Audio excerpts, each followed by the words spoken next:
Alright, so a couple of weeks ago I caused a little bit of controversy when I mentioned that Queen Serenity is not originally from the moon, but she's not, it's true. In the dream arc when Princess Serenity was born and Helenia came along a la Sleeping Beauty to curse her, the specific phrase is mentioned, "Since you too came to this planet after wandering the galaxy, aren't we both immigrants here?" Also notable is that Queen Serenity has jewels or a chain of some sort connecting to her crescent in most of her canonical appearances. There's only 2 points in the entire manga where you do not see any crystals, and it's when Serenity is disheveled, become distraught because, you know, her entire kingdom is falling apart and her daughter is committing suicide in front of her, and the other is when Helenia comes to the privacy of Serenity's bedchamber and confronts her. It is entirely possible that the crescent is real and it's just a little bit different than her daughter and her granddaughter's crescent marks, and she merely decorates it for fashion reasons or something. But it's also possible that it's just a tiara of sorts, and the crescent just gets stuck to her head because sweat or makeup or something.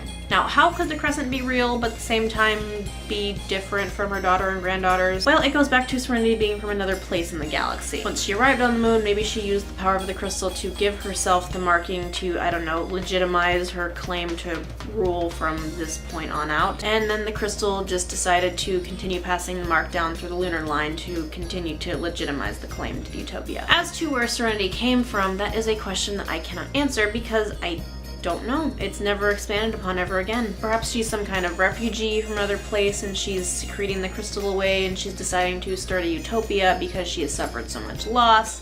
Or maybe she's just a wanderer and decided, I'm gonna stick around here. Or maybe she was drawn to the crystal from somewhere else and she decided to stay and utilize the power of the crystal. All I know is she's not from there and somehow she used the power of the crystal to bend everyone else to her will to be able to rule from the moon. We can lead this right into a discussion about Luna and Artemis as well. They're also not from the moon, they're from a planet called Mao, which is also where Sailor Tin Yanko is from.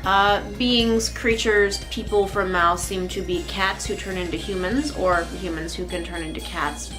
There's some shape-shifting involved with cats and people. So perhaps as ambassadors from Mao to the moon, Serenity bestowed upon them their crescents, and maybe from that they also gained their ability to speak. You have to remember that in Luna's first appearance she couldn't speak to Usagi because she had the bandages over her mark, and also once their crescents were destroyed in the Sailor Stars manga, they were just not able to speak ever again. And we don't know anything else about Mao except that somehow Luna and Artemis became Queen Serenity's advisors for some reason. And as to Luna and Artemis and Diana's fate at the end of the manga, that's also unknown. I mean, it's entirely possible that in her rush to get everything finished, Naoko just forgot to throw anything in about them. And I actually believe that more than anything else because if you read some of her comics and side notes from everything, she was ridiculously stressed and rushed trying to get everything done. Sometimes she would do upwards of 40 or 50 pages in a 3-day period. I mean, she would scramble to get everything done in time and she'd forget a lot of stuff in the process. And it's also true that the Crystal Tokyo that we have seen in the manga is not necessarily the Crystal Tokyo that they will end up with. I mean, Luna and Artemis very well could be dead and gone and not Serenity's advisors. But honestly, they're probably perfectly fine and they're just one of those things that slipped through the cracks at the end. I mean, there wasn't really much of a need to show them in the last couple of pages except as a confirmation that they were fine. Simple as that. Alright, another really short one for me, I'm sorry about that, but next week we're going to be getting into a topic that I cannot remain nonpartisan about, and a lot of people have asked me to do it,